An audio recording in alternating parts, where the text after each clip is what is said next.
तेरे को पहले हिस्ट्री पढ़ना पड़ेगा। जाके देख इंडिया गेट पे मोर देन 60,000 मुस्लिम जो सैक्रिफाइस करे लाइफ, उनके नामा लिखे हुए वहां पे।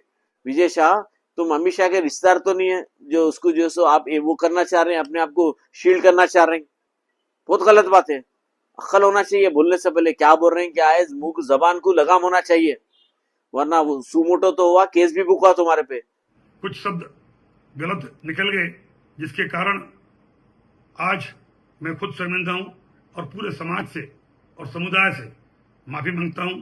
औज़ुबिल्लाहि मिनश शैतानिर रजीम, बिस्मिल्लाहिर रहमानिर रहीम। अज़ीज़ान मिल्लत इस्लामी, अस्सलाम वालेकुम रहमतुल्लाहि बरकातहू। जैसे कि आप लोग जानते हैं, ऑपरेशन सिंदूर की जो स्पोक्स लेडी थी, स्पोक्स वुमेन बोल सकते हैं, जो ऑपरेशन सिंदूर के बारे में अपडेट कर रहे थे, वो थे मैडम कर्नल सोफिया कुरैशी, और जो कि एक मुस्लिम कम्युनिटी को बिलोंग करती थी, एक मुस्लिम रिलीजन के बैकग्राउंड की थी। तो इसके बारे में अनाप शनाप बकने वाला है एक मध्य प्रदेश का मिनिस्टर, अपने आप को कुनवर विजय शाह, नाम क्या है, कुनवर है कि विजय है कि शाह है, कि तीन नामा मिला के एक नाम है उसका। तो ये तीन नामों का एक आदमी बोलता है कि कर्नल सोफिया के बारे में गैर गलत इल्जामात लगाता है, एलिगेशंस लगाता है, जो कि not at all acceptable, that is not at all acceptable.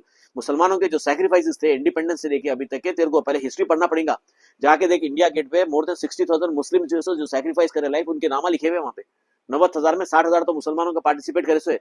खां अब्दुल गफ्फार खान की हिस्ट्री निकाल, गुलाम नबी आजाद की हिस्ट्री निकालो, अरे हैदराबाद की निकालो, निकस जरीन वर्ल्ड चैंपियन, सानिया मिर्जा के बारे में देखो, और अब्दुल हमीद जो थे, जो पाकिस्तान और हिंदुस्तान का वार 60 साल पहले 9 टैंक्स को उड़ाया था आदमी, 9 टैंक्स को उड़ा के हिंदुस्तान को विजय की तरफ लेके जाने वाला एक मुसलमान सिपाही था, जो कि हिंदुस्तान को जिताया। 9 टैंक्स को एम्बुश करा था, जिसका नाम था अब्दुल हमीद। और ये ऑपरेशन सिंदूर में भी बीएसएफ का बीएसएफ का ऐसा ही है मुसलमान। ऐसे कितने ने मुसलमानों के सैक्रिफाइसेस है, मुसलमानों के ऐसे कितने ने कार्रवाई है, ऐसे कितने ने चीजें करे। अब A R Rahman Oscar award winner है, मैं कितने नामा बोलूंगा मैं। विजय शाह, तुम अमित शाह के रिश्तेदार तो नहीं है जो उसको जो सो आप वो करना चाह रहे हैं, अपने आप को शील्ड करना चाह रहे हैं। बहुत गलत बात है। अक्ल होना चाहिए, बोलने से पहले क्या बोल रहे हैं, क्या है, मुंह जबान को लगाम होना चाहिए, वरना वो सुमोटो तो हुआ, केस भी बुक हुआ तुम्हारे पे। हम चाहे तो हर पीएस में कंप्लेन दे सकते हैं तुम्हारे ताल्लुक से। बोलने से पहले इंसान सोचना चाहिए, किसके बारे में बोल रहे हैं, किसके ताल्लुक से बोल रहे हैं, कहीं के लिए बोल रहे हैं। It's very very disgusting. मैं तो बीजेपी के जो मोदी साहब है, प्राइम मिनिस्टर है, उनकी जो सिलेक्शन था कर्नल सूफिया का, बहुत गुड सिलेक्शन था। विदाउट हिज कंसर्न वो बनी नहीं सकती थी। उनके कंसर्न के ऊपर इन्हों जो है सो उसके खिलाफ जो है सो बयान देते हैं, उसके खिलाफ बयान देते हैं। मैं मोदी साहब से अपील करता हूं कि ऐसे लोगों को पार्टी की प्राइमरी मेंबरशिप से भी निकाल देना चाहिए। इससे बहुत बैड मैसेज जाता।